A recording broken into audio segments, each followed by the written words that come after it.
అంటే ఈ కోడి అనేది తీసుకెళ్ళి దాచుకునేది కాదు ఎవరును. ఒకవేళ మన దగ్గర కొన్నవాడు తెలియనివాడు అయినా సరే తీసుకెళ్ళిన తర్వాత 10 మందికి చూపించుకుంటాడు. మరి నేను కోడిని కొన్నాను రా చూడండి రా అని. ఆ కొన్న 10 మందిలో ఎవరో ఒకరు తెలిసిన వాళ్ళు ఉంటారు కదా, వాళ్ళు రేటు ఎక్కువైందని చెప్పినా పర్వాలేదు, కానీ కోడిపుంజు బాగోలేదని మాత్రం చెప్పకూడదు. ఆ టైపులో మన కోడిపుంజు ఉండకూడదు. ఎందుకనంటే ఈ కోడి అనేది మగవాడికి, ఈ ఆడవాళ్ళకి నగలు చీరలు ఎంత ఇంపార్టెంటో ఎంతమందికి చూపించుకుంటారో కొంటే కొత్త. ఈ కోడి అనేది ఎవరు కొన్నా సరే 10 మందికి చూపించుకుంటాడు ఖచ్చితంగా.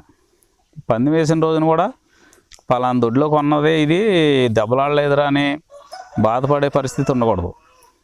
దాని వరకు అది న్యాయం చేయాలి.